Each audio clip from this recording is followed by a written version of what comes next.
श्रृंखला में आज हम जिन दो मूल अधिकारों पर चर्चा करेंगे वो है सांस्कृतिक और शिक्षा संबंधी अधिकार, जिसका वर्णन अनुच्छेद 29 और 30 में किया गया है, और दूसरा है संवैधानिक उपचारों का अधिकार, जिसका वर्णन अनुच्छेद 32 में किया गया है। तो सबसे पहले आइए हम बात करते हैं संस्कृति व शिक्षा संबंधी अधिकार, जिसको सांस्कृतिक व शिक्षा संबंधी अधिकार भी कहा गया है। और ये जो मूल अधिकार है मुख्य रूप से अल्पसंख्यक वर्ग के हितों से जुड़ा हुआ है। इस अधिकार के तहत अल्पसंख्यक वर्गों को सुरक्षा प्रदान की गई है। तो सबसे पहले हम बात करते हैं अनुच्छेद 29 की, जिसमें अल्पसंख्यक वर्ग के सभी नागरिकों को अपनी भाषा, लिपि और संस्कृति को सुरक्षित रखने का अधिकार दिया गया है। इसके अंतर्गत राज्य के अधीन यानी सरकारी और सरकार से या राज्य से सहायता और मान्यता प्राप्त शिक्षण संस्थाओं में किसी को भी प्रवेश से वंचित नहीं किया जा सकता है। दूसरी अगर हम बात करें दूसरे पॉइंट की, तो वो है अल्पसंख्यक वर्ग को शिक्षण संस्थाओं की स्थापना और संचालन करने का अधिकार, जो अनुच्छेद 30 में दिया गया है। इस अनुच्छेद में वर्णन किया गया है कि अल्पसंख्यक वर्ग अपनी संस्कृति को, अपनी भाषा को सुरक्षित रखने के लिए शिक्षण संस्थाओं की स्थापना भी कर सकते हैं और उनका संचालन भी कर सकते हैं। लेकिन अगर संस्थाएं राज्य द्वारा पोषित हैं तो उनमें जाति, धर्म, वंश, लिंग, क्षेत्र या अन्य किसी भी आधार पर किसी भी प्रकार का भेदभाव नहीं किया जा सकता।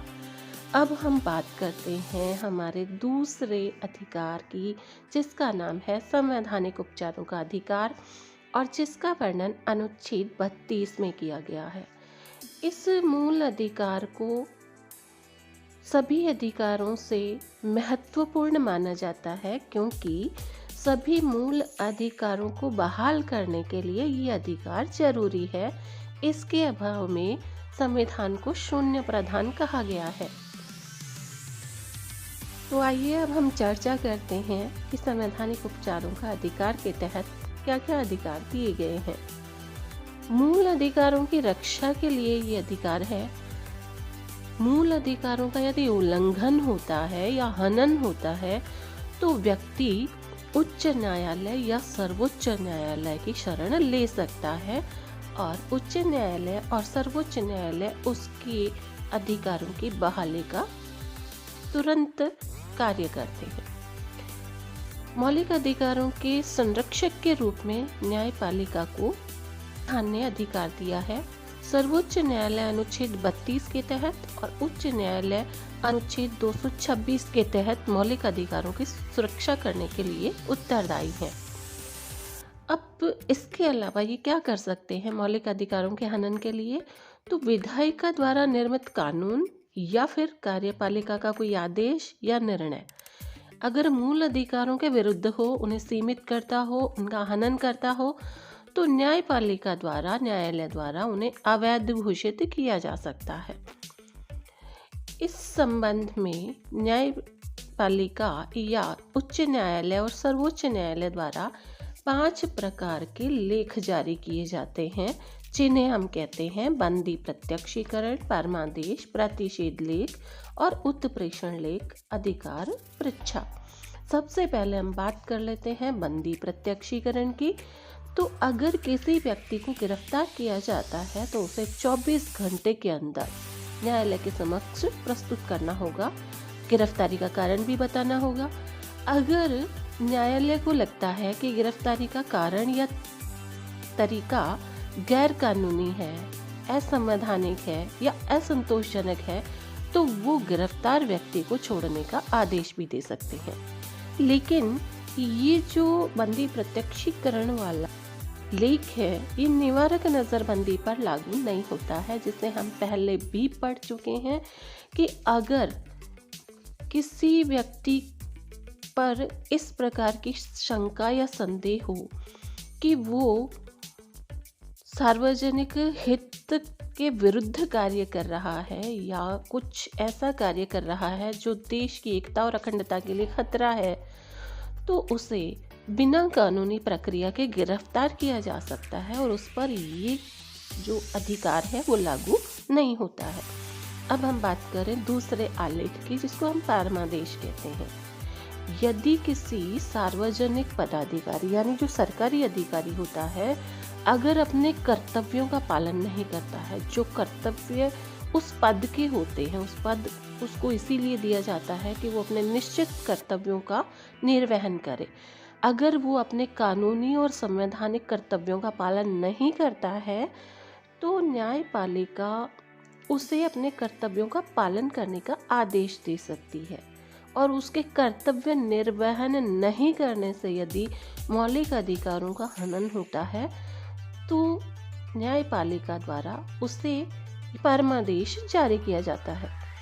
अब हम बात करते हैं तीसरे आलेख की, जिसे कहते हैं प्रतिषेध आदेश। तो ये जो आदेश है वो निचली अदालतों को जारी किया जाता है ऊपरी अदालत द्वारा। और ये ऊपरी अदालत कौन सी होती है हम जानते हैं। सबसे ऊपर सुप्रीम कोर्ट होता है, उसके नीचे हाई कोर्ट होता है और उसके नीचे डिस्ट्रिक्ट कोर्ट होता है। तो जो उच्च स्तर की न्यायपालिका है, न्यायालय है, वो नीचे स्तर की न्यायालय को ये आदेश जारी करते हैं। अगर कोई मामला उनके अधिकार क्षेत्र से बाहर होता है और फिर भी अगर वो उस मामले पर कार्यवाही करते हैं, तो ऊपरी अदालत उन्हें ये आदेश देती है कि मामला ऊपरी अदालत में भेज दिया जाए। अगला जो हम आदेश है उसकी बात करें, आलेख की बात करें, तो वो है अधिकार पृच्छा। कोई व्यक्ति उस पद पर नियुक्त किया गया हो जिस पर उसका कानूनी अधिकार नहीं है। बिना अधिकार के ही कोई व्यक्ति किसी पद पर कार्य करता है, तो न्यायालय उससे इस संबंध में अधिकार पृच्छा लेख जारी करता है कि वो किस अधिकार के तहत इस पद पर कार्यरत है और उस पद को रिक्त भी घोषित कर सकता है। अब हम पांचवें लेख की बात करें तो उसे कहते हैं उत्प्रेषण लेख। जब निचली अदालत या ऐसे सरकारी अधिकारी जो बिना अधिकार के अब उस पद पर कार्य करते हैं, तो संबंधित पक्ष को या किसी व्यक्ति के मौलिक अधिकार का हनन होता है, तो इस संबंध में उत्प्रेषण लेख जारी करके निचली अदालत से ऊपरी अदालत और निचले स्तर के अधिकार से ऊपर के स्तर के अधिकारी को मामला हस्तांतरित कर दिया जाता है। इस प्रकार संवैधानिक उपचारों के तहत न्यायपालिका को अनुच्छेद 32 और 226 के तहत मौलिक अधिकारों की सुरक्षा का दायित्व सौंपा गया है। इस अनुच्छेद से संबंधित कुछ बहुत सारे प्रश्न भी बनते हैं, जिसमें हम कुछ प्रश्नों पर चर्चा कर लेते हैं। इसमें एक प्रश्न ये आता है कि संविधान की आत्मा से संबंधित जो एक प्रश्न है उसमें थोड़ा कंफ्यूजन भी है। अगर कॉमन प्रश्न पूछा जाता है कि संविधान की आत्मा किसे कहते हैं, तो उत्तर आता है प्रस्तावना को। लेकिन संविधान की आत्मा और संविधान का हृदय किससे कहा जाता है, और ये प्रश्न के साथ अगर डॉक्टर भीमराव अंबेडकर का नाम जुड़ा होता है, तो प्रश्न का उत्तर होता है अनुच्छेद 32। अर्थात डॉक्टर भीमराव अंबेडकर ने अनुच्छेद 32 को संविधान की आत्मा और हृदय कहा है। दूसरा जो प्रश्न पूछा जाता है वो पूछा जाता है कि संवैधानिक उपचारों के तहत उच्च न्यायालय को किस अनुच्छेद के तहत शक्ति प्रदान की गई है, तो वो है अनुच्छेद 226 और सर्वोच्च न्यायालय को अनुच्छेद 32 के तहत।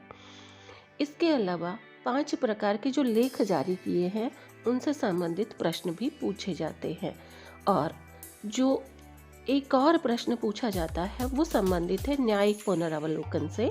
तो इसके अंदर ये चीज भी संवैधानिक उपचारों के अधिकार से जुड़ी हुई है। अगर विधायिका द्वारा निर्मित कानून या कार्यपालिका के आदेश और निर्णय अगर मूल अधिकारों के विरुद्ध हों, तो न्यायपालिका उन्हें अवैध घोषित करती है और ये चीज न्यायिक पुनरावलोकन से जुड़ी हुई है। तो इस प्रकार आज हमने जिन दो अधिकारों पर चर्चा की है, उम्मीद है वो आपको समझ में आ गए होंगे। अगले वीडियो में हम मूल अधिकारों से संबंधित कुछ अन्य प्रश्नों पर चर्चा करेंगे।